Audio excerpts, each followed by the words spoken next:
my beloved child. Come away with me now into this sacred stillness where the noise of the world cannot reach you, and the demands of life cannot intrude upon this holy moment.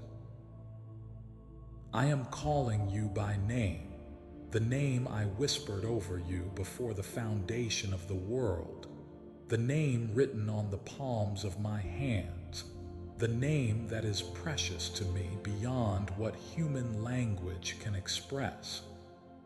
Stop everything you are doing right now. Set aside the burdens you have been carrying like heavy stones in your pockets, weighing down every step you take. Put down the worries that have consumed your thoughts from the moment you opened your eyes this morning. Release the grip you have had on trying to control outcomes that were never yours to control in the first place. I need you to hear what I am about to say to you, not with your ears only, though you will hear these words. Not with your mind only, though your understanding matters, but with your heart, with that deep place inside you where truth resonates and healing begins and transformation takes root. Because what I am about to speak to you is not mere information for your intellect to process and file away. These are living words, breathing words, words that carry the power to heal wounds you have hidden for years, to restore hope you thought was lost forever, to rebuild trust that was shattered into pieces you believed could never be reassembled. I see you, my child. I see you right now in this very moment, exactly where you are, exactly as you are. I see beyond the carefully constructed facade you present to the world each day. I see past the smile you force onto your face when someone asks how you are doing, the automatic "I'm fine" that rolls off your tongue even when everything inside you is screaming that you are not fine, that you have not been fine for a very long time. I see through the performance you have perfected over months and years of practice, the art of appearing to have it all together when the truth is you feel like you are barely holding on by your fingertips, one small gust of wind away from losing your grip entirely. I see the real you, the exhausted you who lies awake at 3 in the morning with a mind that races through an endless loop of worries, regrets, and fears about tomorrow. The overwhelmed you who sits in the car in the driveway after arriving home, unable to muster the energy to walk inside and be what everyone needs you to be. The broken you who cries in the shower where the sound of running water can cover the sound of your sobs, so no one knows how much you are hurting. I see the weight you carry that no one else can see, the invisible burden that presses down on your shoulders until they ache, that sits on your chest until breathing itself becomes an act of willpower. I see the anxiety that wraps around you like chains, restricting your movement, limiting your joy, stealing your peace moment by moment, breath by breath. I see the fear that whispers lies in your ear about your future, painting pictures of worst-case scenarios, convincing you that disaster is always just around the corner, that the other shoe is always about to drop, that happiness is temporary but suffering is permanent.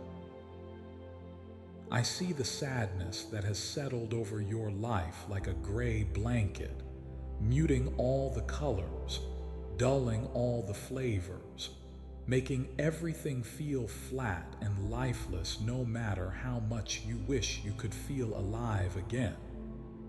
I see it all, beloved.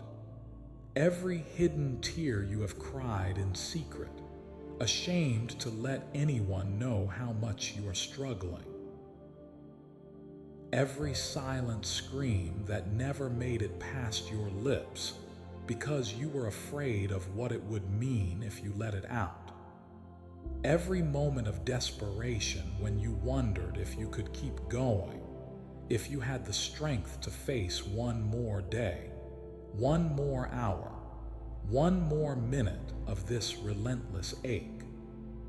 And I want you to know something that has the power to change everything if you will let it sink deep into your spirit. You have not been invisible to me. Not for a single second of your suffering have you been outside my sight, beyond my awareness, forgotten in my attention to the billions of souls crying out for help across this broken world. Every prayer you have whispered while washing dishes, your hands moving through soapy water while your heart poured out needs you could not voice any other way, I heard. Every desperate plea you breathed while driving alone in your car, the only place you felt safe enough to be honest about how much you are struggling, I caught every word. Every wordless groan that rose from your spirit when language failed completely and all you could do was ache in my direction, I understood with perfect clarity. Not one moment of your pain has been lost on me. Not one tear has fallen unnoticed to the ground. Not one struggle has escaped my attention. Not one cry has gone unheard. I have been right there with you through every single moment of suffering. In the sleepless nights when anxiety held you in its grip and would not let go, when your mind raced through endless scenarios and your heart pounded with nameless dread, I was there beside your bed, closer than the darkness that surrounded you, speaking peace over you even when you could not feel it. In the overwhelming days when you did not know how you would make it through the next hour, much less the entire day, when the demands piled up faster than you could meet them, and the pressure built until you thought you might shatter, I was there carrying what you could not carry, holding you together when you felt like you were falling apart. In the crushing moments when the weight of everything became too much and you buckled under the load, when you fell to your knees or crumpled in a heap or simply went numb because feeling anything at all was too painful, I was there gathering you into my arms, absorbing your pain into my own heart, mourning with you in your grief. I have never left you. Not even for the briefest instant have I stepped away, turned my face, or withdrawn my presence from your life. And I am here now, beloved, closer than the air you are breathing, nearer than your own heartbeat, more present than the chair you are sitting in or the floor beneath your feet. I am here, speaking directly to the places in you that are desperate for comfort, for hope, for relief, for someone to finally understand the depth of what you have been carrying alone for far too long. So breathe with me now, slowly, deeply, intentionally. Inhale through your nose, filling your lungs with air, and as you breathe in, receive my peace that I am breathing into you in this moment. Hold it for just a second. Then exhale through your mouth, releasing the tension, the worry, the fear, the weight that has been constricting your chest and stealing your rest. Do it again. Breathe in my peace, my presence, my love that surrounds you like the atmosphere itself. Breathe out the anxiety, the stress, the burden you have been carrying. One more time. In with hope, out with despair. In with rest, out with striving. In with my love, out with fear. Let your shoulders drop from where they have been hunched up near your ears, tensed against threats both real and imagined. Let your jaw unclench, releasing the tightness you did not even realize you were holding. Let your hands open from the fists they have been forming without your conscious awareness, ready to fight or defend or control. I am taking the weight off you right now in this very moment. The burden you have been dragging behind you like chains attached to your ankles, slowing your steps and exhausting your strength. I am breaking those chains and removing that weight. The anxiety that has been sitting on your chest like a boulder, making every breath an effort and every moment a struggle. I am lifting that boulder and casting it away from you. The fear that has been whispering lies about your future, painting scenarios of disaster and loss and pain. I am silencing that voice and replacing it with my truth about what I have prepared for you. The sadness that has been draining the color from your world and the joy from your days. I am breathing life back into the gray places and restoring the vibrancy you thought was gone forever. This weight was never yours to carry alone, beloved. From the very beginning, from the moment I created you and breathed life into you and called you good, my design was for you to walk with me, to lean on me, to draw your strength from an infinite source rather than trying to generate it from your own limited supply. You were never meant to be independent, self-sufficient, strong enough on your own to handle everything life throws at you without help. That is not strength. That is not resilience. That is not what I ask of you. What I ask is dependence on me, leaning on my strength when yours runs out, trusting that my power is made perfect in your weakness, believing that when you cannot take another step on your own, I will carry you. So let go of what you have been gripping so tightly, trying to control, manage, fix, or force into the outcomes you think you need. The illusion that if you just worry hard enough, plan carefully enough, work tirelessly enough, you can prevent bad things from happening and ensure good things come to pass. Let it go. The belief that you must have all the answers before you can move forward, that you need to see the entire staircase before you can take the first step, that certainty must precede trust. Let it go.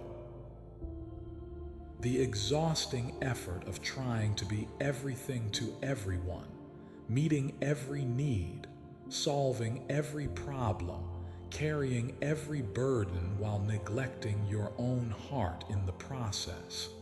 Let it go. Release it all into my hands. my hands that formed the universe with a word, that hold the oceans in their boundaries, that number every hair on your head and know every star by name. My hands that were pierced with nails for you, that were stretched out on a cross to bridge the gap between your brokenness and my holiness. My hands that are strong enough to carry what crushes you and gentle enough to wipe away your tears. I can handle what you cannot. I can see what remains hidden from your sight. I can provide what you cannot produce on your own. I can heal what you cannot fix. I can restore what you thought was lost forever. I can redeem what you believe is beyond redemption. Trust me with it, beloved. Trust me with the marriage that feels broken beyond repair. Trust me with the children who have wandered far from the path you prayed they would walk. Trust me with the finances that never seem to be enough, no matter how carefully you budget or how hard you work. Trust me with the health issues that terrify you when you allow yourself to think about them. Trust me with the dreams that have been deferred so long you are afraid to hope for them anymore. Trust me with your past that haunts you with regret and shame. Trust me with your present that overwhelms you with demands and pressures. Trust me with your future that frightens you with its uncertainty and unknowns. All of it. Every piece of your life, every fragment of your heart, every corner of your soul. Give it all to me. Now I need to talk to you about something that both delights my heart and breaks it at the same time. You pray for so many people. Your prayers are filled with the names of those you love, those you care about, those who depend on you or who are struggling or who need intervention in their lives that only I can provide. You intercede for your children with a passion that brings tears to your eyes, pleading with me on their behalf, asking me to protect them, guide them, save them from dangers both seen and unseen, help them find their way when they are lost, bring them back when they wander. You lift up your spouse before my throne, asking me to work in their heart, heal the wounds they carry, help them in their own struggles, restore what has been damaged between you, bridge the distance that has grown over time. You stand in the gap for your parents, knowing they are imperfect but loving them anyway, asking me to meet their needs, strengthen them in their weaknesses, grant them peace in their later years, save them if they do not yet know me. You remember your friends in prayer, the ones who are walking through valleys of their own, facing battles you cannot fight for them, carrying burdens you cannot lift, hurting in ways you cannot heal.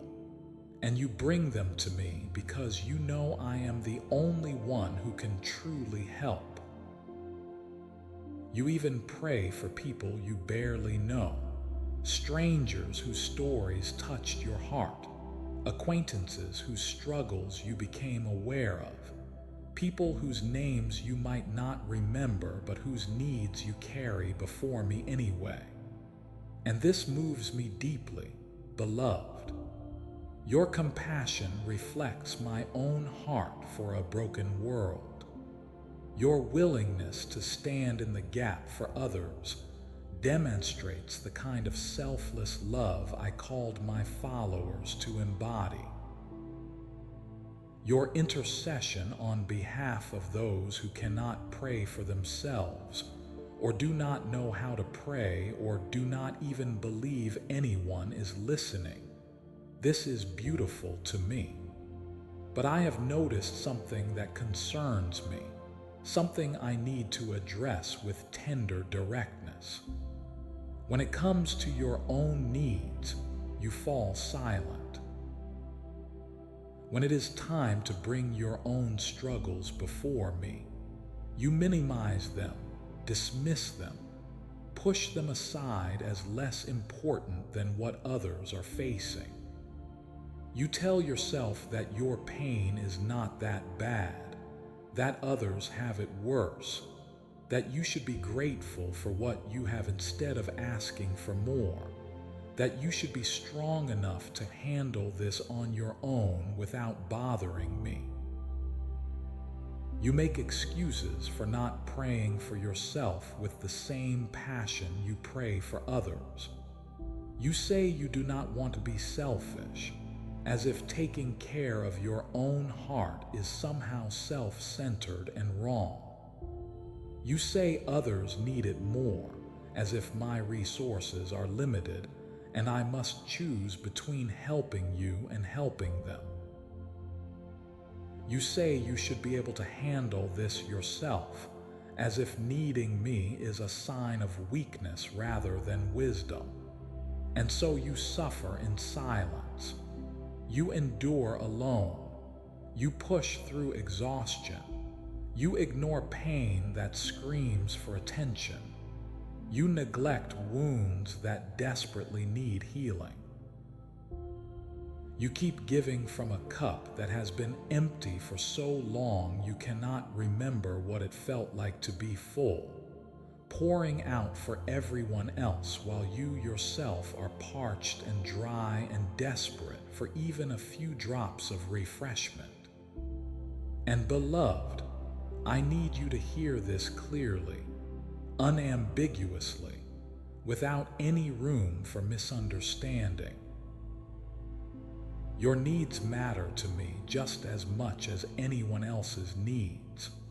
Your pain is not less important because someone somewhere is experiencing worse pain. Your struggles do not become insignificant because you can point to people who are struggling more. Your heart does not deserve less care because you have learned to function while broken. You matter to me, not because of what you do for others, though I value your service, not because of how selflessly you give, though I honor your generosity, not because of how strong you appear, though I know the courage it takes to keep going when you are falling apart inside. You matter to me simply because you are mine. You are my beloved child, created in my image, formed with intention and purpose, loved with an everlasting love that has no beginning and no end. And I care about every detail of your life with an attentiveness that would overwhelm you if you could fully comprehend it. The things that keep you awake at night matter to me. The fears that steal your peace during the day matter to me. The wounds that throb with pain when you are quiet long enough to feel them matter to me.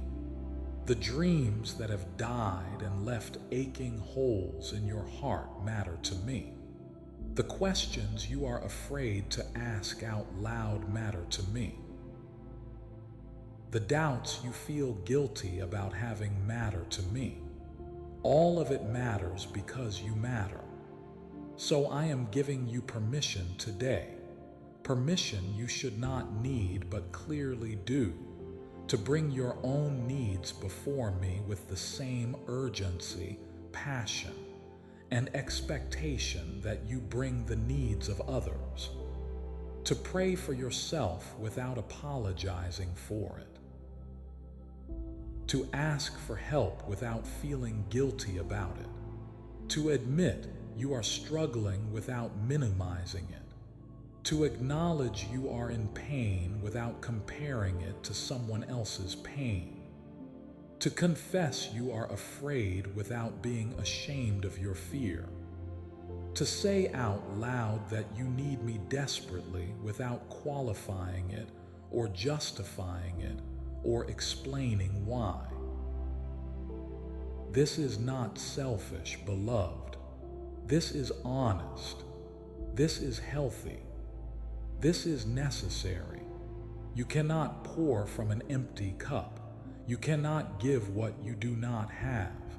You cannot sustain others indefinitely if you yourself are not being sustained.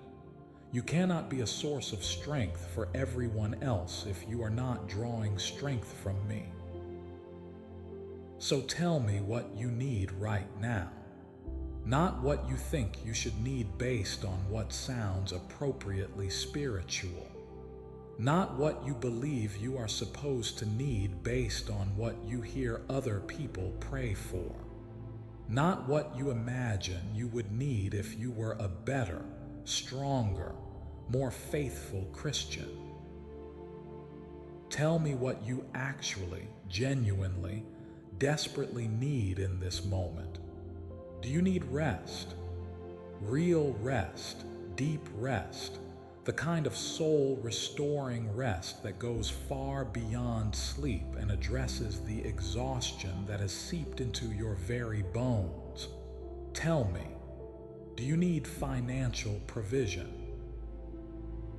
An end to the constant stress of wondering how you will pay the bills, feed your family, keep a roof over your heads, survive until the next paycheck. Tell me, do you need healing in your body that has been betraying you with pain or illness, in your mind that has been tormenting you with anxiety or depression, in your emotions that have been overwhelming you with intensity you cannot manage? Tell me, do you need relationship restoration? Healing for a marriage that feels more like a battlefield than a partnership. Reconciliation with a child who has grown distant or rebellious. Resolution of family conflict that has created painful division. Genuine friendship that goes deeper than superficial pleasantries. Tell me, do you need direction? Clarity about which path to take when you are standing at a crossroads, wisdom to make a decision that will affect your future, guidance about what to do next when you cannot see more than one step ahead. Tell me, do you need to feel loved? To know deep in your bones that you are seen, valued, cherished, wanted, not just tolerated or needed for what you can do, but truly desired for who you are. Tell me, I am listening, beloved, not with a timer running, impatient for you to hurry up and finish so I can move on to more important matters. Not with judgment forming in my mind about why you still need these things after all this time. Why you have not grown past these struggles, why your faith is not stronger. Not with disappointment clouding my expression, because you are not who I wanted you to be, or who you think you should be by now. I am listening with pure, unadulterated, unconditional love.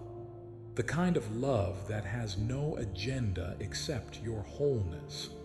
The kind of love that desires nothing except your healing and flourishing. The kind of love that asks nothing in return except that you receive it. So speak to me now, beloved. Out loud if you can. letting the words form on your lips and enter the air as an act of faith that I am truly present and truly listening. In the silence of your heart, if speaking aloud feels too vulnerable, too exposing, too risky, in groans that words cannot express if language fails entirely, and all you can do is ache in my direction. However it comes, whatever form it takes, I am receiving it. Tell me about the things that keep you awake at night, the fears that ambush you in unguarded moments, the pain you have tried so hard to ignore or suppress or power through. Tell me about the relationship that is breaking your heart one small crack at a time.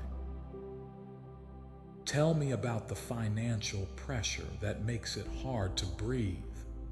Tell me about the health issue that terrifies you when you allow yourself to think about it. Tell me about the loneliness that aches like a physical wound even when you are surrounded by people. Tell me about the dreams that died and the hope that faded and the faith that wavered. Tell me about the anger you feel, but think you are not supposed to feel as a Christian.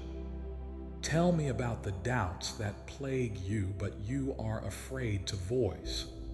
Tell me about the questions you have, but worry make you seem unfaithful. Do not filter it. Do not clean it up to make it more presentable. Do not edit it to make it sound more spiritual. I want the raw, unvarnished, messy truth of what you are experiencing. The real struggle, not the sanitized version. The actual pain, not the minimized description. The genuine fear, not the brave face you show the world. Because I do not need you to be polished before you come to me. I do not require you to have it all together before you approach my throne.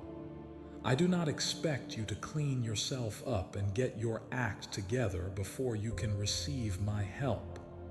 I meet you where you are, as you are, in whatever condition you come to me. Broken, exhausted, confused, angry, afraid, doubting, questioning, barely hanging on. Come exactly as you are and let me love you back to life. Let me speak truth to the lies you have believed. Let me bring light to the darkness you have been walking through. Let me pour oil on the wounds that have been festering untended. Let me bind up what has been broken. Let me restore what has been stolen. Let me heal what has been damaged. This is what I do, beloved. This is who I am. I am the healer of broken hearts.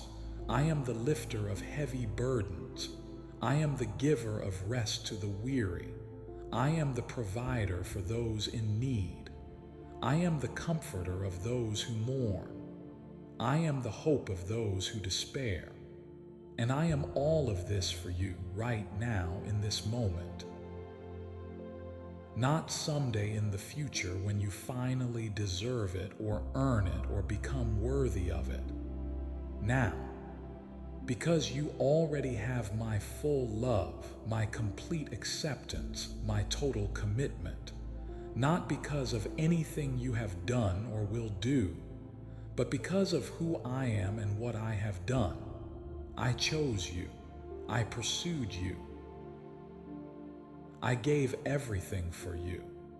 And now I am here, present with you, speaking these words of life and hope and healing directly into your weary, wounded heart. Receive them, beloved. Let them sink deep. Let them take root. Let them grow into something beautiful that transforms you from the inside out. Now I want you to remember something with me, because memory is a powerful tool against fear and doubt and despair. Think back to a time when you faced something that seemed completely impossible. A situation where the walls were closing in and you could not see any way out, any solution, any hope of resolution. A moment when your resources were completely exhausted, your options had all run out, your strength was depleted, your ideas were gone, and you stood at the end of yourself with nowhere left to turn. A season when every door was closed, every path was blocked, every avenue was cut off, and you could not imagine how you would possibly move forward from where you were stuck. Do you remember that time, beloved? Do you remember the fear that gripped your heart, the panic that seized your mind, the desperation that consumed your thoughts, the certainty that there was no solution, no way forward, no hope of survival? Do you remember lying awake at night, your mind racing through every possible scenario and finding no answers? Do you remember the weight in your chest, the knot in your stomach, the sense of impending doom that colored every moment? Do you remember feeling utterly alone, completely abandoned, absolutely certain that no one understood or cared about what you were facing? But then something happened, did it not? Somehow, in ways you did not expect and could not have orchestrated yourself, a way opened up. A door you did not even know existed suddenly swung wide. A provision appeared from a source you never anticipated. A solution presented itself that you never would have thought of on your own. A path formed where moments before there had been only an impenetrable wall, and you made it through. The situation that seemed impossible was resolved. The need that appeared unmet was provided for. The problem that looked unsolvable was solved. The crisis that threatened to destroy you was survived. You are still here, beloved, still standing, still breathing, still alive on the other side of that valley you were certain would swallow you whole. And maybe you told yourself afterward that it was just good timing, that you got lucky, that the pieces happened to fall into place at the right moment through sheer coincidence. Maybe you credited your own resourcefulness, your determination, your refusal to give up, your ability to figure things out when you had to. Maybe you thanked other people who helped you, who stepped in at crucial moments, who provided what you needed, who stood beside you when you could not stand on your own. And all of that may be true to some extent, but it was also me, beloved. I was the one orchestrating the timing that seemed like luck. I was the one arranging the circumstances that appeared coincidental. I was the one opening doors you did not even know existed. I was the one providing from sources you never expected. I was working behind the scenes, moving pieces you could not see, arranging circumstances beyond your awareness, preparing solutions before you even knew you would need them. I have been faithful to you more times than you realize, in more ways than you can count. There have been dangers I protected you from that you never saw, because I removed them from your path, before you encountered them. There have been provisions I sent that arrived at exactly the right moment, sometimes at the last possible second, because I was teaching you to trust me even when you could not see the way forward. There have been interventions I made on your behalf that you attributed to chance or luck or your own efforts, when in reality, I was working through circumstances and people to accomplish what needed to happen. There have been prayers I answered that you did not recognize as answers because they came in forms you were not expecting, through methods you had not anticipated, in ways that did not match the picture you had in your mind. But none of it was chance, beloved. None of it was luck. None of it was merely human effort or happy coincidence or fortunate timing. It was all me, working in your life, faithful to you even when you did not recognize my hand, providing for you even when you did not acknowledge the source, protecting you even when you were unaware of the danger. This is who I am. This is what I do. This is my character that does not change regardless of circumstances, regardless of your awareness, regardless of your acknowledgement. I am faithful, always faithful, completely faithful, eternally faithful. And what I have done before, I am doing now. The same God who made a way when there was no way is making a way for you right now in this present situation that seems impossible. The same God who provided when you had nothing is providing for you again in this season of need. The same God who protected you from seen and unseen dangers is protecting you still. The same God who healed you before is healing you now. The same God who rescued you from the pit is pulling you out of this valley. My character has not changed. My power has not diminished. My commitment to you has not wavered. My love for you has not faded. I am the same yesterday, today, and forever.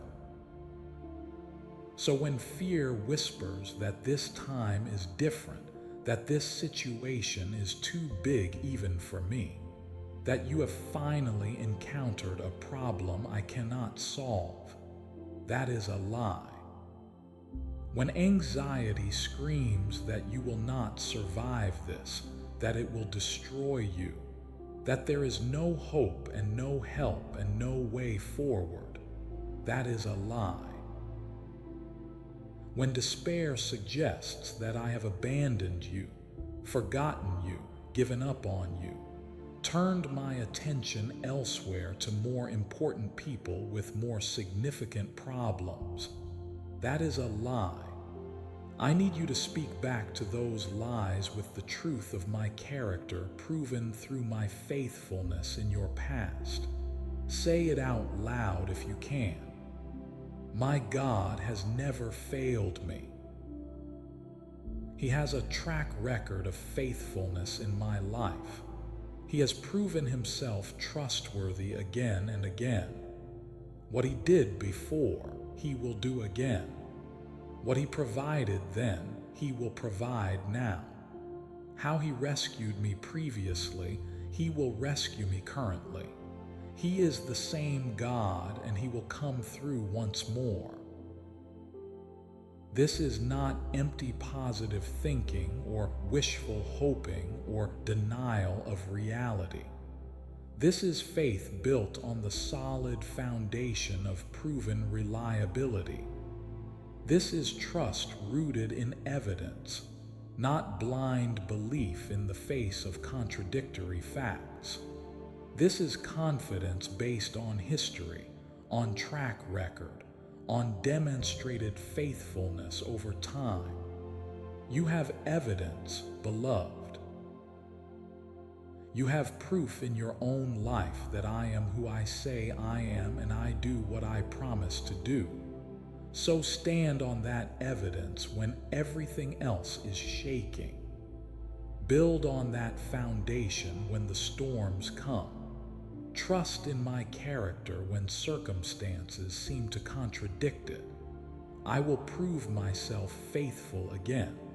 I will come through for you again. I will make a way again, because that is who I am, and I never change. Now I am going to give you 3 keys that will unlock peace in your life, not someday in some distant future when all your problems are solved and all your prayers are answered, but starting today, right now, in the middle of whatever you are facing. These are practical keys, specific actions you can take that will create space for my peace to flow into your heart and push out the anxiety that has been occupying that space for far too long. The first key is complete surrender. I am asking you to give me everything, not just the parts you think you should release to me. Not just the areas where you have already acknowledged you need help, but everything. Every area of your life, every relationship, every responsibility, every worry, every fear, every hope, every dream, all of it. Give me your schedule that overwhelms you with its endless demands and impossible expectations. Give me your to-do list that never seems to get shorter no matter how hard you work. Give me your calendar that is packed so full there is no margin for rest or spontaneity or simply being. Give me your marriage with all its complications and disappointments and unmet expectations. Give me your children with all your fears about their futures and your guilt about your failures as a parent. Give me your extended family with all the dysfunction and drama and difficulty. Give me your job with its pressures and politics and uncertainties. Give me your finances with the constant stress of never having quite enough. Give me your health with all the concerns about what might be wrong or what could go wrong. Give me your past with all its regrets and mistakes and wounds that still ache when you touch them. Give me your present with all its overwhelming demands and crushing pressures. Give me your future with all its uncertainties and unknowns and fears. All of it, beloved, every single piece, because partial surrender produces partial peace. When you try to control some areas of your life while trusting me with others, you remain divided internally, pulled in different directions, unstable and unsettled. When you hold tightly to certain outcomes while releasing others to me, you create unnecessary stress and anxiety trying to manage what you cannot actually control. When you trust me with the big things but insist on handling the small things yourself, you exhaust yourself with constant vigilance, an effort that was never required. But when you anchor yourself fully in me, when you release everything into my hands, when you surrender control of all the areas you have been trying to manage on your own, something powerful happens. You find stability that is not dependent on circumstances. You discover peace that does not require everything to be going well. You experience rest even in the middle of ongoing difficulty, because your foundation is no longer your own strength, wisdom, resources, or ability to control outcomes. Your foundation is me, and I cannot be shaken. I cannot be moved. I cannot be overcome. The storms of life still come when you are anchored in me. The waves still crash. The wind still howls. Circumstances still change and challenges still arise and difficulties still press in. But you are no longer at the mercy of those storms. You stand firm because you are built on the rock of my unchanging character rather than the shifting sand of changing circumstances. You remain steady because you are rooted in my eternal truth rather than temporary situations. You hold your position because you are secured by my grip on you rather than your grip on me. This is what complete surrender produces, beloved, not passive resignation to whatever happens, not fatalistic acceptance of suffering as inevitable, not giving up on your desires or dreams or hopes for good things in your life, but active trust that I am good, that I am in control, that I am working all things together for your ultimate benefit and my ultimate glory, even when you cannot see how or understand why. So I am asking you today to practice complete surrender, to stop dividing your life into categories of what you will trust me with and what you will handle yourself, to cease the exhausting effort of trying to control outcomes that are beyond your control anyway, to release your tight grip on people and situations and circumstances, opening your hands and letting them rest in mine instead. This does not mean you become passive or stop taking action or abdicate your responsibilities. It means you do what is yours to do and trust me with what is mine to do. It means you steward what I have placed in your hands and release what I have not placed there. It means you walk in obedience to what I have shown you and rest in faith about what I have not yet revealed. Complete surrender, beloved. This is the first key to unlocking peace. The second key is intentional gratitude. Right now, in this very moment, in the middle of whatever difficulty or challenge or pain you are experiencing, I am asking you to thank me. Not for the difficulty itself, as if I am asking you to pretend that suffering is good, or that pain is pleasant, or that hardship is enjoyable, but for what is true even in the middle of difficulty, for what remains good even when circumstances are hard, for what I am doing even when you cannot see it yet. Thank me for the breath in your lungs that allows you to be alive right now reading these words.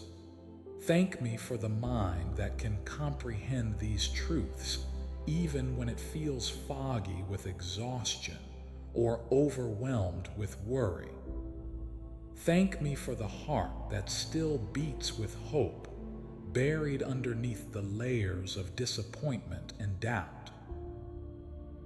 Thank me for the body that carries you through your days even when it is tired and hurting and not functioning as well as you wish it would. Thank me for the roof over your head, even if it is not the home you dreamed of. Thank me for the food in your pantry, even if it is less than you wish you had. Thank me for the clothes on your back, even if they are worn and outdated. Thank me for the people in your life who love you, even if their love is imperfect and their presence is inconsistent. Thank me for past provisions that met needs you did not know how you would meet. Thank me for past protections that kept you safe from dangers you may not have even been aware of. Thank me for past healings that restored what was broken in your body or heart or relationships. Thank me for lessons learned through hardship, even though you wish you could have learned them another way. Thank me for character developed through trials, even though the development process has been painful. Thank me for faith strengthened through testing, even though you would have preferred an easier path. And thank me for what you cannot yet see but is coming. Thank me for the breakthrough that is being prepared even now. Thank me for the healing that is in process, even if symptoms remain. Thank me for the provision that is on its way, even though the need is still present. Thank me for the relationship restoration that I am working on even while distance persists. Thank me for the purpose that will emerge from this pain, even though you cannot yet see how. This practice of intentional gratitude, beloved, is not about denying reality or pretending everything is fine, when it is not, or putting on a false happy face in the midst of genuine suffering. It is about choosing to see beyond immediate circumstances to deeper truth. It is about shifting your focus from what is wrong to what is still right. It is about training your eyes to notice blessings that exist even alongside difficulties. It is about recognizing my faithfulness even when prayers remain unanswered. It is about acknowledging my goodness even when life is hard. And as you practice this intentionally, daily, consistently, something begins to shift in your perspective. The darkness does not seem quite so overwhelming when you start noticing points of light. The pain does not consume you entirely when you become aware of comfort that exists alongside it. The fear loses some of its grip when you remember evidence of my faithfulness. The despair begins to lift when you focus on reasons for hope. Gratitude is a weapon against the enemy's strategy of convincing you that there is nothing good in your life, that you have nothing to be thankful for, that your situation is completely hopeless. Gratitude exposes the lie that I have abandoned you by reminding you of concrete ways I have shown up for you. Gratitude destroys the narrative that everything is terrible by highlighting specific things that remain good. Gratitude breaks the power of negativity that wants to color your entire life gray by insisting you acknowledge the colors that still exist. So speak it out loud, beloved. Even if your voice shakes with emotion, even if tears stream down your face as you say the words, even if you do not fully feel the gratitude yet and you are speaking it by faith rather than feeling, say it. Thank you. Say it for something specific, something real, something true. Thank you for this breath, for this moment, for this evidence of your faithfulness, for this reason to hope. And as you speak gratitude, watch what begins to happen in your heart.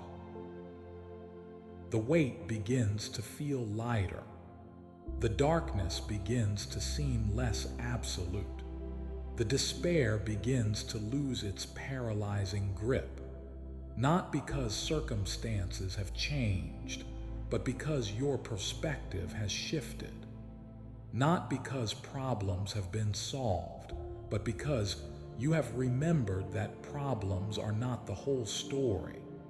Not because prayers have been answered, but because you have recalled that answered prayers in the past prove I am listening now. Intentional gratitude, beloved. This is the second key to unlocking peace. The third key is generous love. Even though you are hurting, even though you feel depleted, even though it seems like you barely have enough for yourself, I am asking you to reach out to someone else who is also hurting and extend to them the comfort I am pouring into you. I know this seems counterintuitive. I know your first thought is that you have nothing to give because your own tank is empty. I know you feel like you need to be filled up yourself before you can pour out for anyone else. But this is one of the great mysteries of my kingdom, one of the paradoxes that operates contrary to natural logic, but produces supernatural results. When you give from your lack, I multiply it.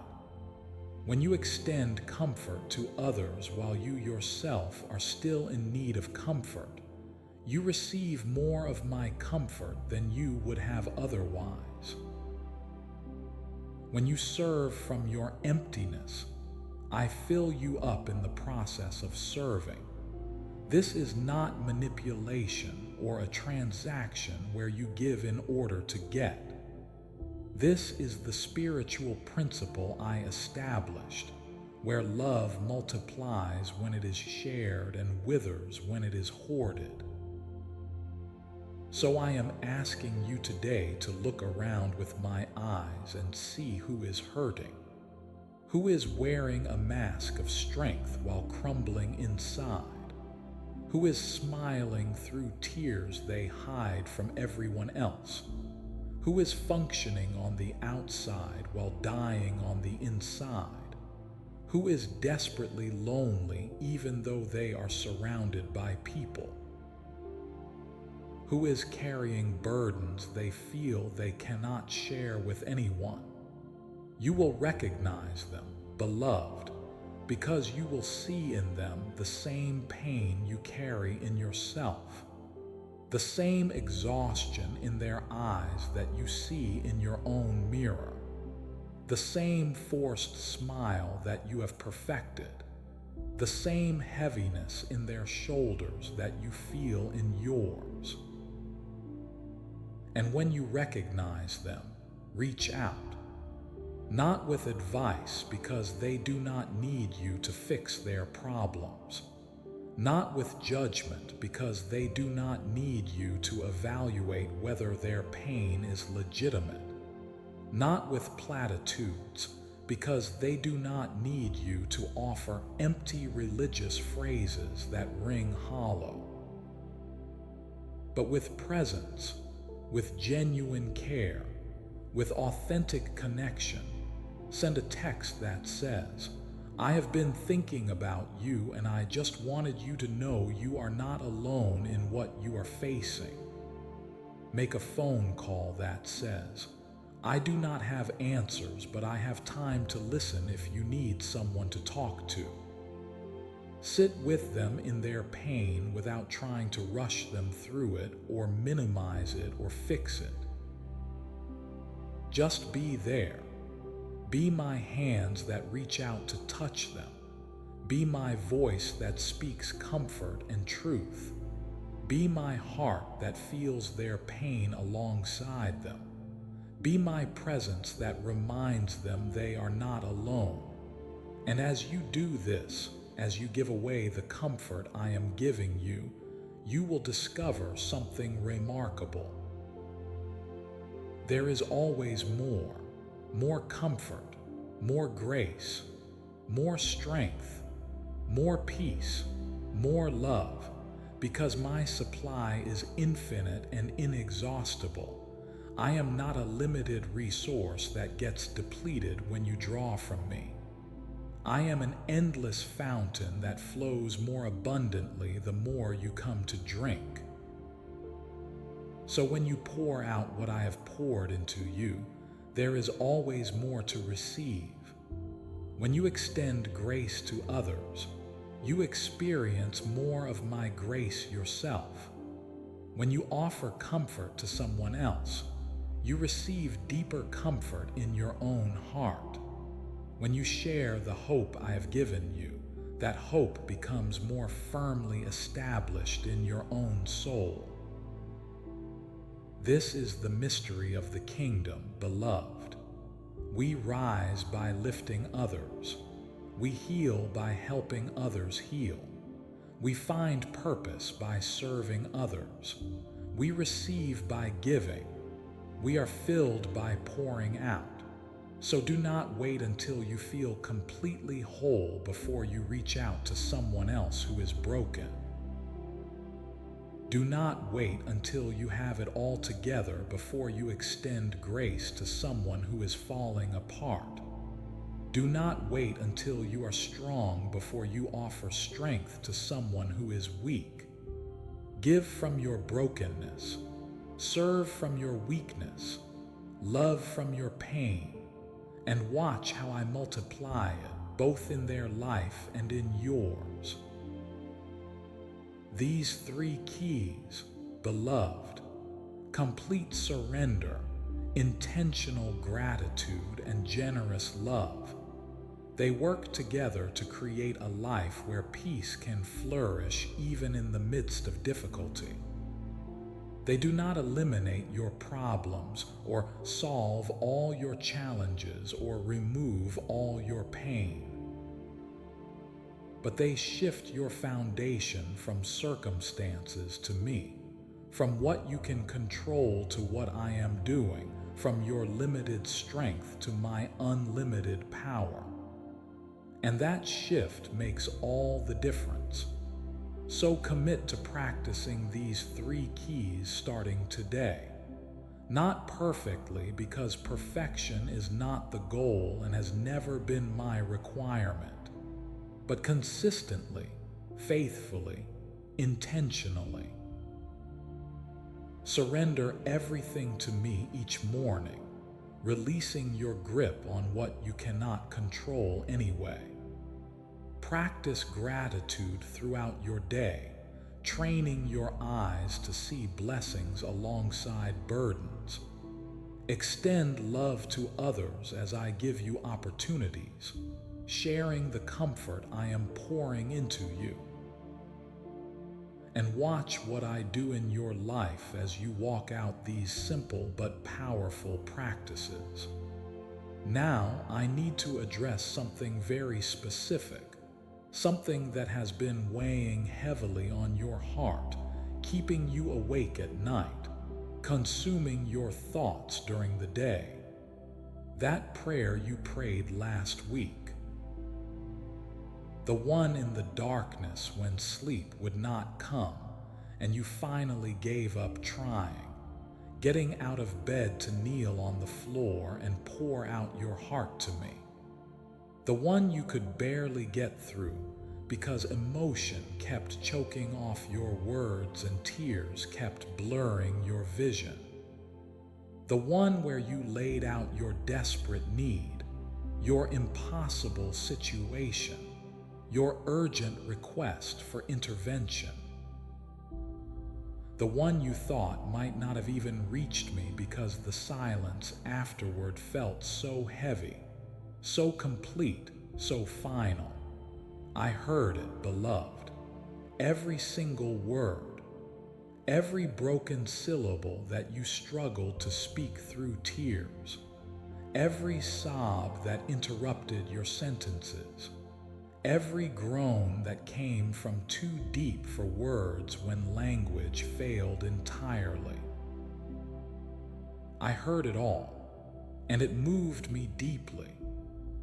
Your prayer did not bounce off the ceiling and fall back to the ground unheard and unheeded. It did not get lost in the noise of millions of other prayers ascending at the same moment. It did not fail to reach me because you did not say the right words or pray with enough faith or have the correct theological understanding. Your prayer pierced the heavens and landed directly in my heart, and I am answering it. But I need you to understand something about how I answer prayers, because this is where faith often falters and hope begins to die and trust starts to waver. My answer is not always what you expected. It does not always arrive on your preferred timeline. It is not always packaged in the way you hoped or anticipated or demanded. Because I see what you cannot see, beloved. I know what you do not know. I understand the full scope of your situation in ways you never could. Seeing not just this present moment, but the past that led to it and the future it is leading toward. I see the person you are now and the person you are becoming and the person I created you to be. I see the consequences of every possible path forward, the outcomes of every potential choice, the results of every decision. And I love you far too much to give you what would ultimately harm you, even if it is what you think you desperately need right now, even if it would provide temporary relief from immediate pain. So yes, I am answering your prayer, but the answer is coming in my way, in my timing, through my methods, according to my wisdom. And while you wait for the full manifestation of that answer, while you walk through this season between asking and receiving, I need you to trust me. I know waiting is one of the hardest things I ask of you. I know every day of delay tests your faith and stretches your patience and challenges your belief that I am really working on your behalf. I know it feels like nothing is happening, like I am not moving, like your situation is stuck in permanent limbo with no progress toward resolution. But waiting is not wasted time, beloved. It is preparation time. While you are waiting for the answer to manifest, I am working behind the scenes in ways you cannot see. I am positioning people who need to be in place before the answer can come. I am arranging circumstances that must align before the breakthrough can happen. I am removing obstacles that would block the blessing I want to give you. I am preparing your heart to receive what you have asked for without being destroyed by it. Because sometimes, often even, the very thing you are asking for would crush you if you received it right now, before you are ready to carry it, before you have developed the character required to steward it well, before you have learned the lessons that the waiting itself is teaching you. The position you are praying for would overwhelm you with responsibilities you are not yet equipped to handle. The relationship you are asking for would disappoint you because your expectations are not aligned with reality. The financial breakthrough you are requesting would create new problems if you have not first learned to steward smaller amounts faithfully. The healing you are pleading for needs to address root causes, not just surface symptoms, and that process takes time. So I wait, not to punish you or test your patience arbitrarily or see how long you can endure before you break, but to prepare you to grow you, to develop in you what you will need when the answer comes, to strengthen you so you can carry the blessing without collapsing under its weight, to mature you so you can steward the gift without squandering it, to refine you so you can appreciate the answer fully instead of taking it for granted, to teach you during the wait what you could not learn any other way. And while you wait, beloved, while you walk through this season that feels interminable and unbearable and impossible to endure, I need you to be wise about the choices you make. Do not make decisions out of desperation. Do not act impulsively because you are frustrated with the delay and tired of waiting and desperate for something, anything, to change. Do not rush into situations or relationships or commitments just to make something happen, to force some kind of movement, to break the unbearable tension of waiting. Do not take on debt trying to force open a door that I have not unlocked yet. Do not compromise your values or violate your conscience because the pressure feels too intense to bear. Do not settle for less than what I have promised you because you are weary of believing for more. Wait for my peace, because when the right door opens, when the right opportunity presents itself, when the right answer arrives, you will know. Not because you will have perfect clarity about every detail or complete certainty about how everything will work out or full understanding of the entire plan, but because you will have peace, a deep, settled, unshakable peace that rises up from the core of your being and says, yes, this is right, this is good, this is from God, this is the way forward. A peace that does not depend on having all the answers or seeing all the steps or knowing all the outcomes. A peace that surpasses human understanding and defies natural logic and exists independently of circumstances. That is the peace I give, beloved. That is the confirmation you can trust. And when you do not have that peace, when something feels forced or pressured or driven by fear or anxiety or desperation, that is your signal to wait, to be still, to trust that my timing is perfect even when it does not align with your preferences. Because I would rather have you wait longer in my perfect will than move faster into your own way. The delay that keeps you aligned with my plan is better than the speed that takes you off course. The patience that leads to my best is better than the haste that settles for less.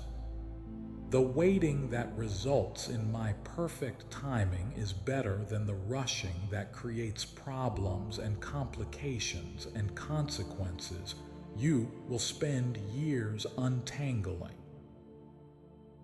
So wait, beloved. Wait with hope, not resignation. Wait with faith, not doubt. Wait with expectation, not despair. Wait knowing that I am faithful, that I am working, that the answer is coming. And while you wait, there is one more thing I need you to do, one more piece of wisdom I need to give you for this season.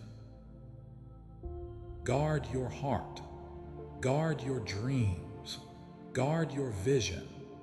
I know you are excited about what I am doing in your life, what I am birthing in you, what I have whispered to your spirit about your future. I know you want to share it with people around you, the people you love and trust, the people you think will celebrate with you and encourage you and support you. But not everyone will, beloved. Not everyone is capable of rejoicing over what I am doing in you. Not everyone has the spiritual maturity or emotional health or generous heart required to genuinely celebrate your breakthrough. Some people will be threatened by your growth because it highlights their own stagnation and forces them to confront the fact that they have been making excuses instead of making progress. Some people will be jealous of your favor because they believe blessing is limited, and what you receive somehow means less is available for them. Some people will be critical of your vision because they cannot conceive of anything beyond what they have personally experienced, and they project their limitations onto you. Some people will try to discourage you, not necessarily because they are malicious or evil, but because they are imprisoned by their own fear, and they genuinely believe they are protecting you from disappointment by lowering your expectations. And some people will remind you of your past failures as evidence that this new thing cannot possibly succeed. They will say, "Remember last time. Remember when you tried before and it did not work out. Remember when you believed God for something and it did not happen. Who do you think you are to believe it will be different this time?"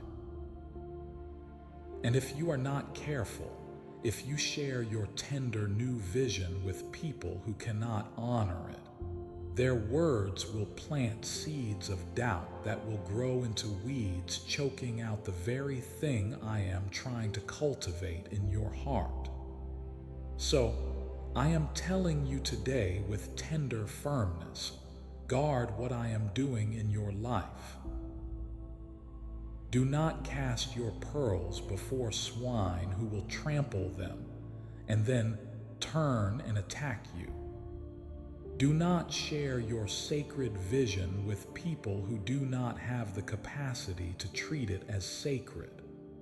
Do not expose fragile new growth to harsh criticism and skepticism before it has had time to develop strong roots. Keep it close for now. Let it develop in the secret place where only you and I can tend to it. Let me nurture it with my word and my presence. Let me protect it from voices that would speak death over it. Let me water it with my spirit until it grows strong enough to withstand the elements. There will come a time to share, beloved. There will be a season to go public, to let others see what I have been building in the hidden place, to testify of my faithfulness and give me glory for what I have done. But that time is not now. Right now, in this season, discretion is wisdom. Hiddenness is protection. Silence is strength. So walk quietly with me. Guard what I have entrusted to you. Share it only with the very few people who have proven over time that they can be trusted with tender things, who have demonstrated that they will steward your vulnerability well, who have shown that they celebrate your victories without jealousy and support you through your struggles without judgment. Those people are rare, beloved, and you know who they are. Share with them if you need to process or want to celebrate or could use encouragement.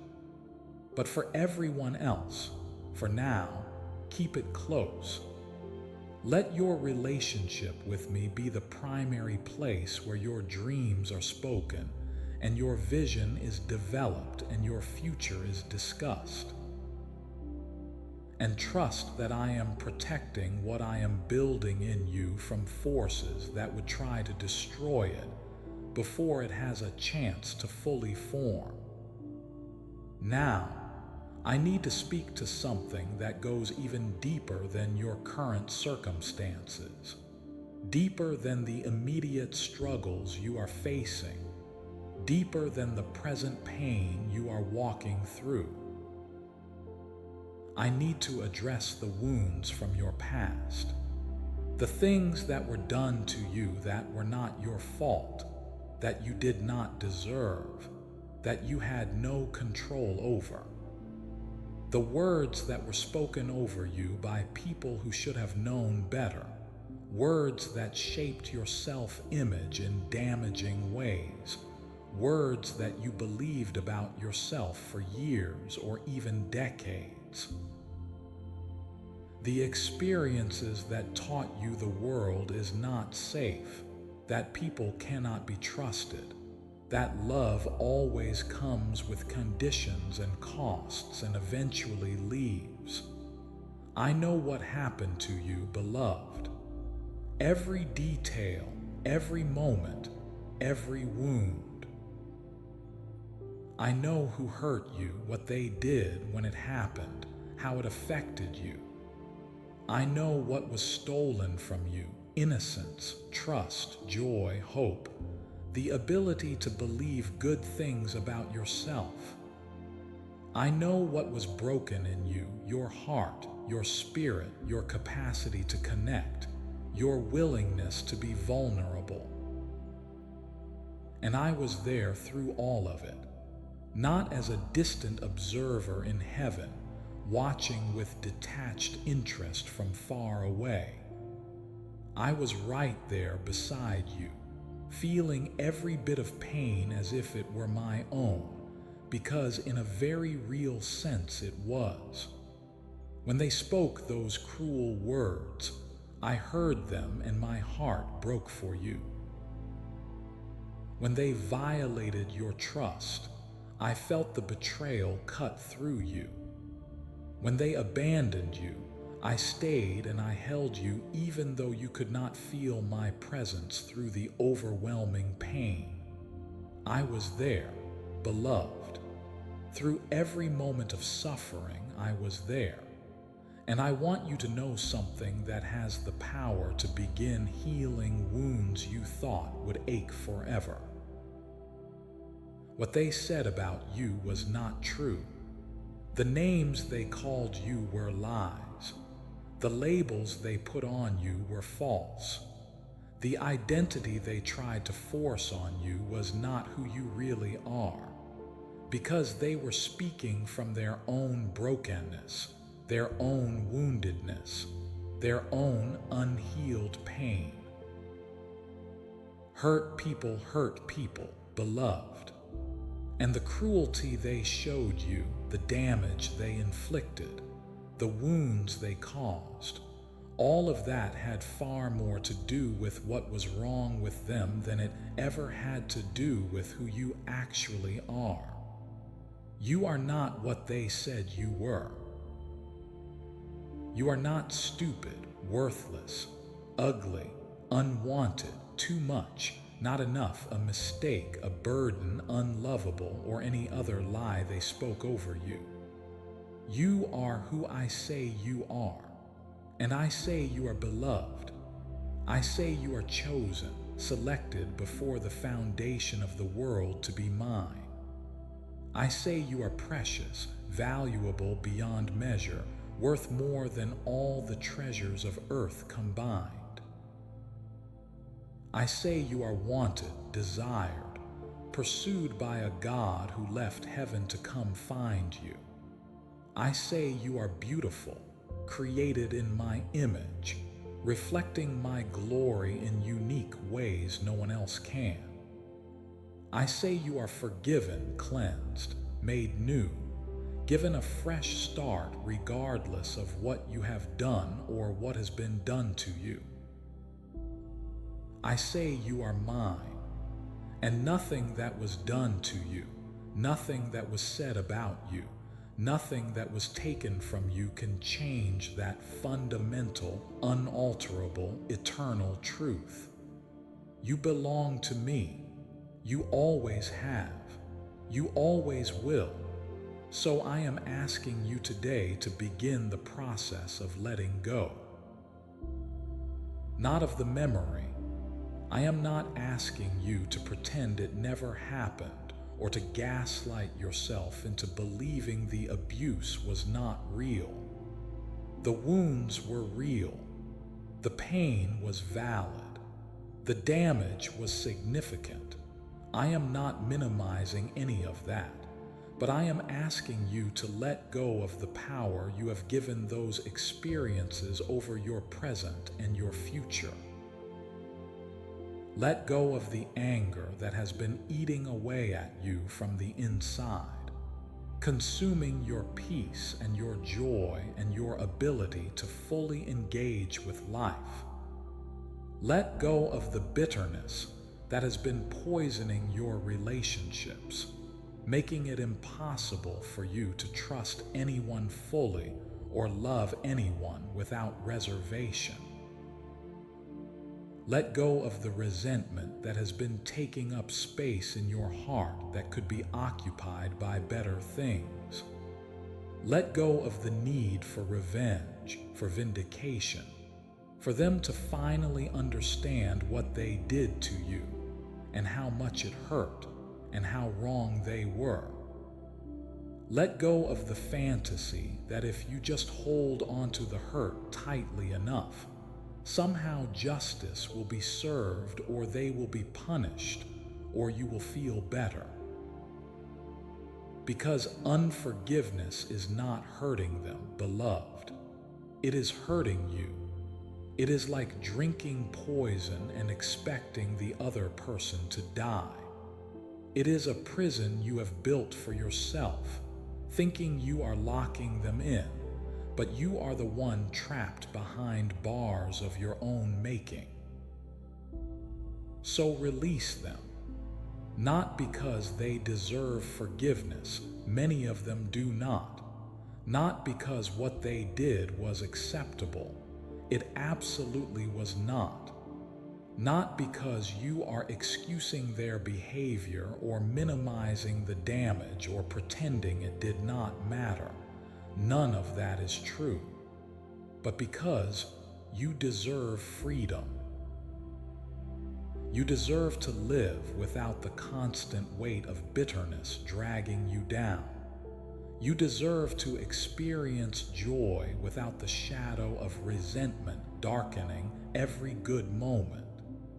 You deserve to move forward into the future I have planned for you without the chains of the past holding you back. You deserve peace in your heart instead of war. You deserve lightness instead of heaviness. You deserve to breathe freely instead of being suffocated by rage. So give them to me, beloved. Give me the people who hurt you. Give me the anger you feel toward them. Give me the desire for them to suffer as you suffered. Give me the need for them to acknowledge what they did and apologize. Let me be the judge. Let me settle the accounts. Let me bring justice in my way and my time. Your job is not to punish them or make them pay or ensure they suffer consequences. Your job is to forgive so you can be free. And I know that feels impossible right now. I know the wound is still too fresh, the pain still too raw, the damage still too evident in your daily life. I know forgiveness feels like letting them off the hook, like saying what they did was fine, like giving them permission to do it again. But that is not what forgiveness is, beloved. Forgiveness is not excusing their behavior. It is releasing your right to punish them for it. Forgiveness is not saying the wound does not matter. It is saying you will not let the wound define the rest of your life. Forgiveness is not pretending the damage was not significant. It is choosing to heal from that damage instead of staying trapped in it. So you do not have to do this all at once. You do not have to wake up tomorrow and feel completely free from all bitterness and resentment.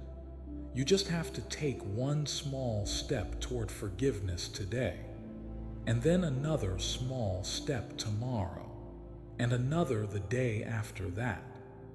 Step by step, little by little, I will walk you through this process. I will give you the strength you need when you need it. I will give you the grace you lack when you run out of your own.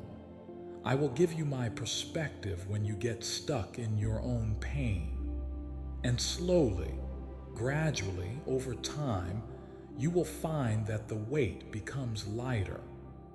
The anger does not flare up as quickly or burn as hotly. The bitterness does not taste as sharp. The resentment does not occupy as much space in your thoughts. And in the space that pain used to occupy, new things begin to grow. Hope where there was despair, joy where there was sorrow, peace where there was turmoil, love where there was hate, freedom where there was bondage. This is what I do, beloved. This is my specialty. Taking broken things and making them beautiful. Taking wounded things and making them whole. Taking dead things and bringing them back to life. So trust me with your wounds. Let me into the places that still ache when you touch them.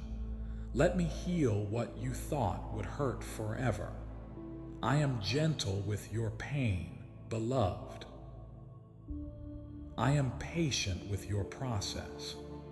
I am committed to your complete healing, not just surface level improvement. And I will stay with you through every step of this journey, no matter how long it takes, until you are fully restored to the person I created you to be before the wounds ever happened. Now there is one more lie I need to destroy before I release you today.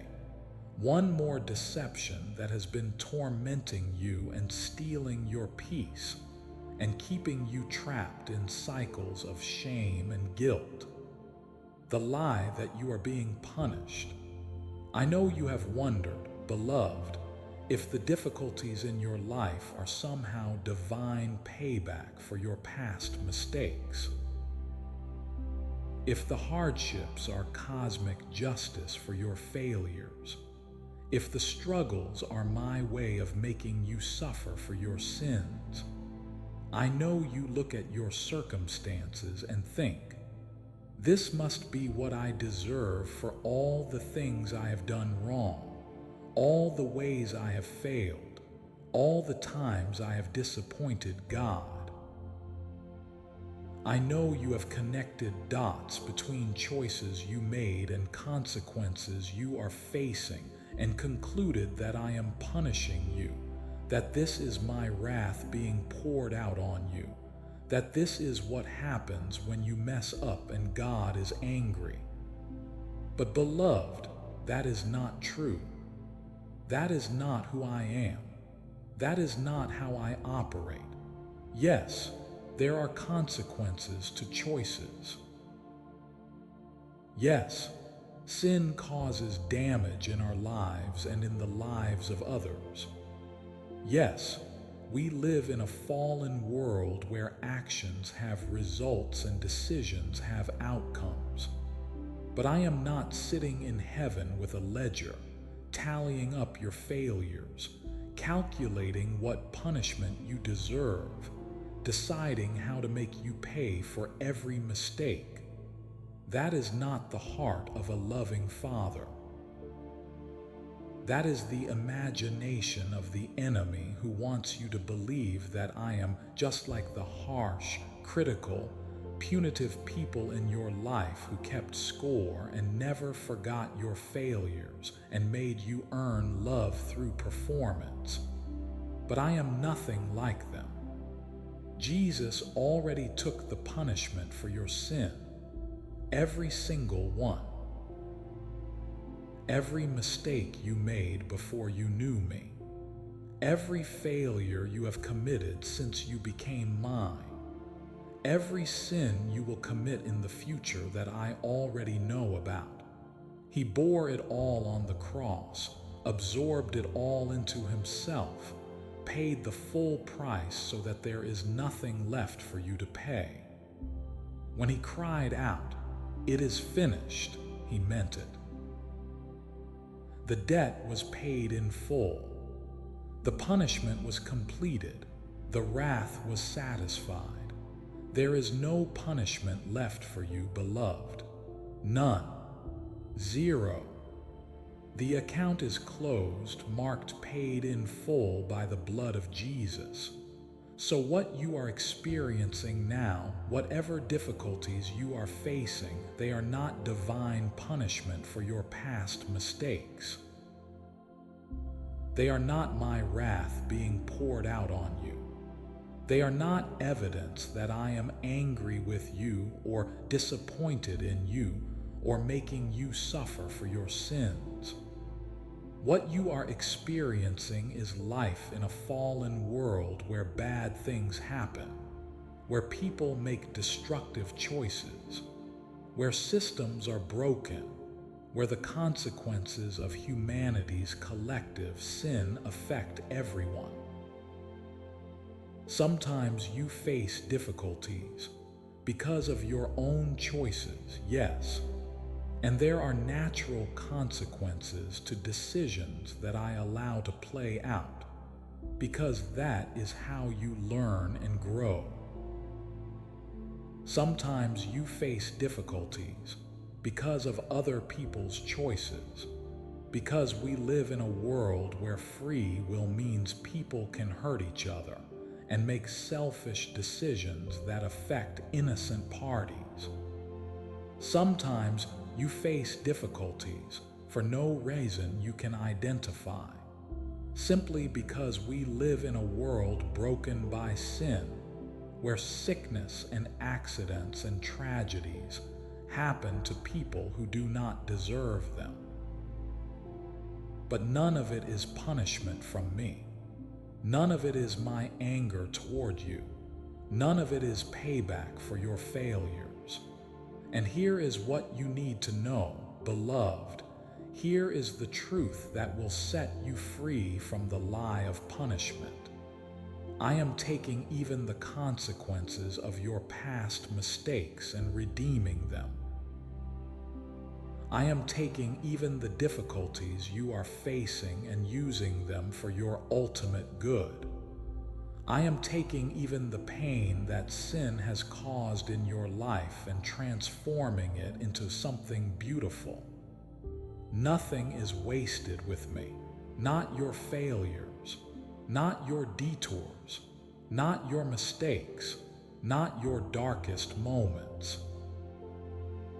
I redeem it all.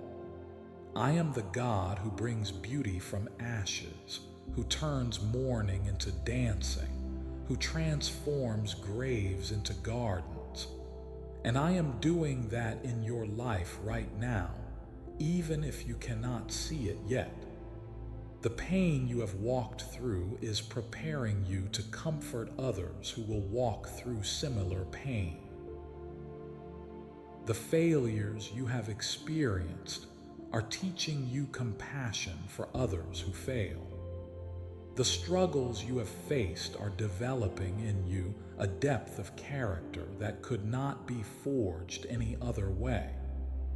The mistakes you have made are becoming part of a testimony that will one day give hope to someone else who thinks their mistakes have disqualified them from my love.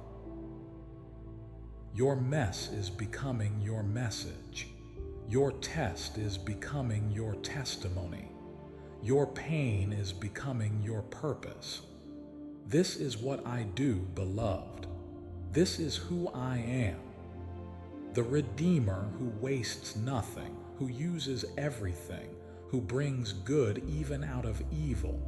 So stop punishing yourself for what I have already forgiven. Stop carrying guilt for sins I have already removed as far as the east is from the west. Stop living under condemnation when my word clearly states there is no condemnation for those who are in Christ Jesus. You are forgiven completely, fully, forever. Walk in that freedom, beloved, live from that place of grace. Let it transform how you see yourself, how you move through the world, how you relate to me. Because when you truly grasp that you are forgiven, not punished, everything changes. The shame loses its grip on you. The guilt loses its power over you. The past loses its ability to define your future. And you step into the freedom that has already been purchased for you at the highest possible price. The freedom that has been waiting for you to receive it. The freedom that is yours if you will simply believe it is true. You are forgiven, beloved. You are not being punished. You are loved with an everlasting love that will never end and never fail and never give up on you. Receive that truth. Let it sink deep. Let it change you from the inside out. Now, my precious child, it is time for you to rise. I know you have felt weak for so long that weakness feels like your identity. I know you have struggled for so many years that you cannot remember what it felt like to be strong. I know there have been mornings when you did not think you could face another day and nights when you were not sure you would make it until morning. But I am telling you today, right now, in this moment, something you need to believe with every fiber of your being. You are not weak. You are a warrior, a fighter who has survived battles that would have destroyed someone with less courage, an overcomer who has made it through valleys that have buried others who faced them, a survivor who has endured trials that would have crushed people with less resilience. You are stronger than you know, beloved, braver than you feel, more capable than you believe. You are like a sharp spearhead cutting through wind and resistance, piercing through obstacles that would stop others in their tracks, making a way where there appears to be no way. Not because of your own power, though you are stronger than you realize. Not because of your own wisdom, though you have learned much through suffering. Not because of your own resources, though you have more than you think, but because my power rests on you. My strength flows through you.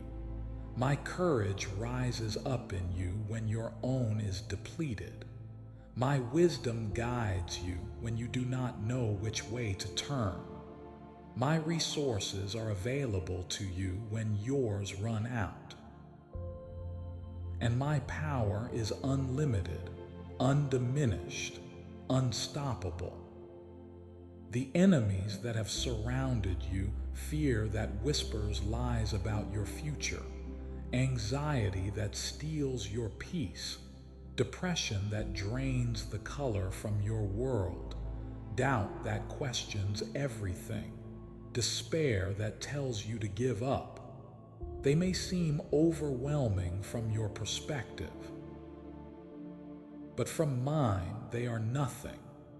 Defeated foes pretending to have power they lost when Jesus rose from the grave. Empty threats that cannot actually harm you. Lies that crumble when exposed to truth. And when I speak, they must bow. They have no choice. So I am speaking over you right now, beloved, in this very moment. Fear, I command you to release your grip on my child. Anxiety, you have no authority here. Leave now. Depression, your season of influence is over. Go. Doubt, you must flee from this life. Despair, your hold is broken. You are finished. Hopelessness, you are a liar and I am exposing you.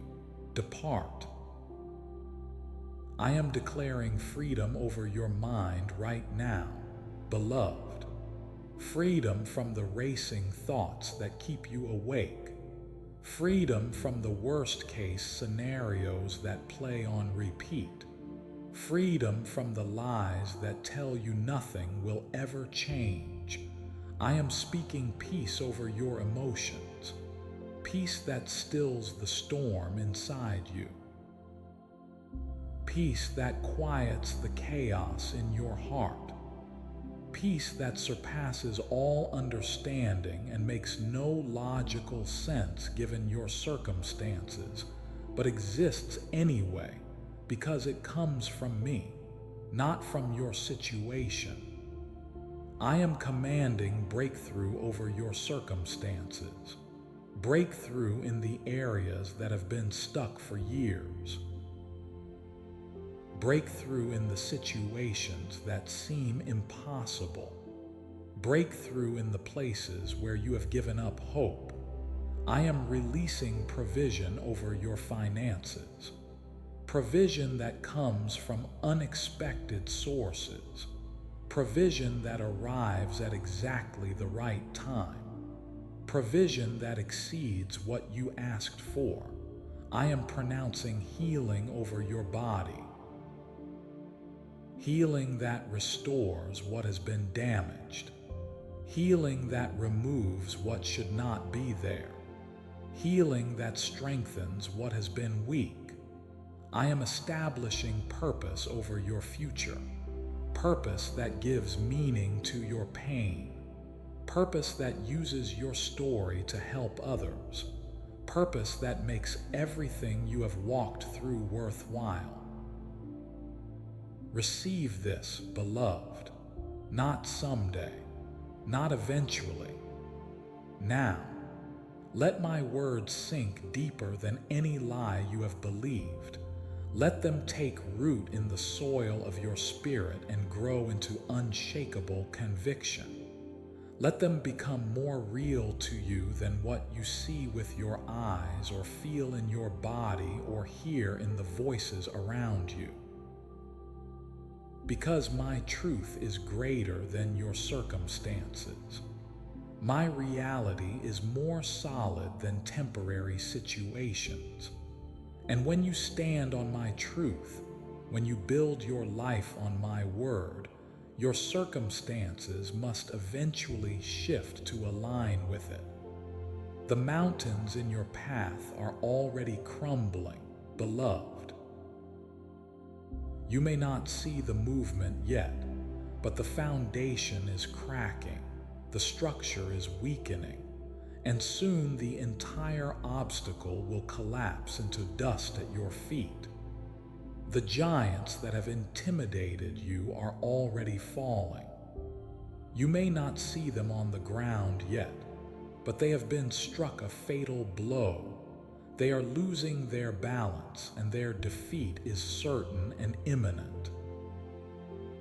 The walls that have confined you are already collapsing. You may still feel trapped, but the walls are shaking, the mortar is crumbling, the stones are loosening, and freedom is closer than you think. I am making a way where there was no way.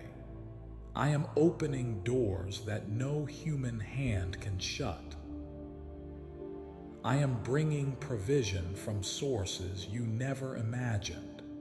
I am orchestrating connections that will change the trajectory of your life.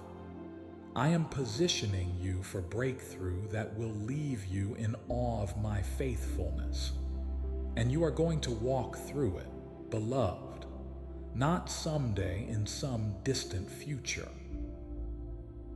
Not eventually when you finally deserve it. Soon, sooner than you think, sooner than seems possible from where you are standing right now. The breakthrough is closer than it appears. The answer is nearer than you realize. The deliverance is right around the corner, so do not give up now. Do not quit when you are this close to the finish line. Do not surrender when victory is within reach. Do not stop believing when the answer is about to manifest. Keep going, beloved. One more step, even if it is just a tiny shuffle forward. One more day, even if you can only take it 1 hour at a time. One more breath, even if it feels like all you can manage. Put one foot in front of the other, even when you cannot see the path clearly. Keep your eyes on me, even when everything around you is chaos. Hold on to my promises, even when circumstances seem to contradict them, because I am with you. I have always been with you in every season, through every struggle, during every moment you felt utterly alone. I will always be with you from this day forward until eternity, never leaving, never abandoning, never giving up on you no matter what. Nothing can separate you from my love, beloved. Nothing in your past, no mistake too big, no failure too shameful, no sin too dark. Nothing in your present, no circumstance too difficult, no pain too intense, no struggle too overwhelming. Nothing in your future, no unknown too frightening, no challenge too great, no valley too deep. Not your mistakes or your failures or your doubts or your fears. Not death or life, not angels or demons, not the present or the future, not any powers, not height or depth. Not anything in all creation. Nothing can separate you from my love. This is not poetic exaggeration meant to sound beautiful but without real substance. This is bedrock truth that you can build your entire life upon. This is the foundation that will hold when everything else crumbles. This is the anchor that will keep you steady when storms rage. My love for you is eternal, existing before time and extending beyond it. My love for you is unshakable, not dependent on circumstances or contingent on your behavior. My love for you is unchanging, the same yesterday and today and forever. It was there before you took your first breath, hovering over you in the womb, delighting in your formation. It will be there long after you take your last breath, welcoming you home to be with me forever. It does not increase when you do well and decrease when you fail. It does not grow when you are faithful and shrink when you struggle. It does not depend on your performance or your worthiness or your ability to earn it. It simply is, constant as the sunrise that comes every morning whether you see it or not, steady as the rhythm of waves on the shore, reliable and sure, enduring as the mountains that stand through seasons and storms. My love is always there, always shining, always warm, always life-giving, always available to you. So rest in it, beloved. Let it be the place you return to when everything else is uncertain. Let it be the truth you cling to when everything else is shaking. Let it be the foundation on which you stand when the ground beneath you feels unstable. Let it be the reality you build your life upon. You are loved. You are seen in your entirety and loved anyway. You are known completely and treasured anyway. You are understood fully and cherished anyway. You are valued beyond measure. You are treasured beyond price. You are mine and I am yours, and nothing will ever change that. So go now into your day, into your week, into your future, carrying this truth with you like a torch that lights your path. Go knowing that you are not alone in whatever you are facing, that I am with you every single step. Go with confidence that I am working all things together for your ultimate good and my ultimate glory, even when you cannot see how. Go with the assurance that your best days are not behind you, not lost in a past you can never return to, but ahead of you, waiting to unfold. Go with the certainty that I am fighting for you, providing for you, healing you, restoring you, transforming you into the person I created you to be.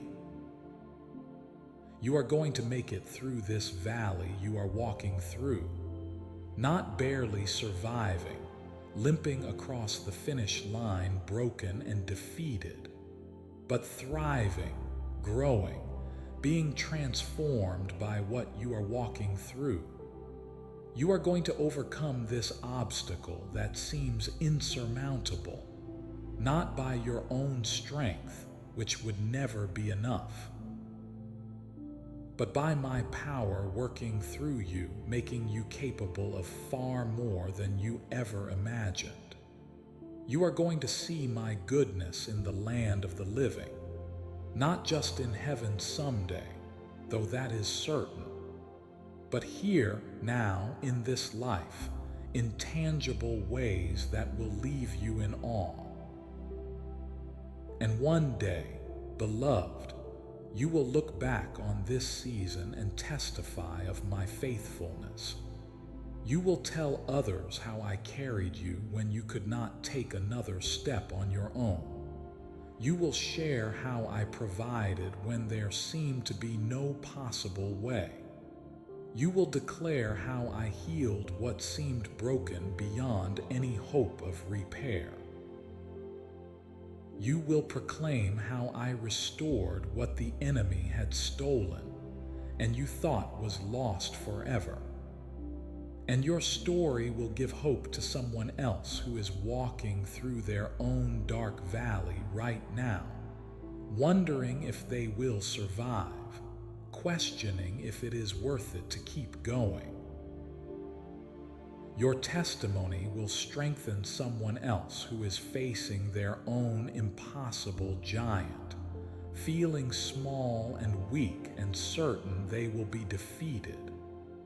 Your victory will inspire someone else to keep believing when they want to give up, to keep trusting when they want to quit, to keep holding on when they want to let go. This is why you cannot give up now, beloved. Not just for your own sake, though your life and your wholeness and your future matter immensely to me, but for the sake of those who are waiting on the other side of your breakthrough, people whose names you do not yet know, whose faces you have not yet seen, whose stories you have not yet heard. They need you to make it through this. They need you to overcome. They need you to survive so you can show them that survival is possible. They need your testimony to give them hope that if God did it for you, He can do it for them. So keep going, my precious child. Keep trusting me even when you cannot see the way. Keep believing me even when circumstances seem to contradict my promises. Keep hoping even when despair whispers that hope is foolish. Keep walking even when you can only take the tiniest steps. I am with you every single moment. You are loved far beyond your ability to comprehend or measure. You are never, ever alone. And you are victorious, not because of your own strength or wisdom or resources, but because I have already won the ultimate victory. Death could not hold me. The grave could not keep me. Hell could not defeat me. And that same resurrection power that raised me from the dead is available to you, working in you, flowing through you, making you capable of far more than you ever thought possible. So rise, beloved. Rise from the ashes of what has been burned in your life. Rise from the dust of dreams that died. Rise from the despair that tried to bury you. Rise in my strength, clothed in my righteousness, filled with my spirit, empowered by my love. You are mine, forever and always. Nothing will ever change that. Go in peace, knowing I am working everything out for your good. Go in hope, trusting that better days are coming. Go in strength, drawing on my power that never runs out. Go in love, secure in the knowledge that you are cherished beyond measure. You are going to make it, I promise you. You are going to make it. Amen.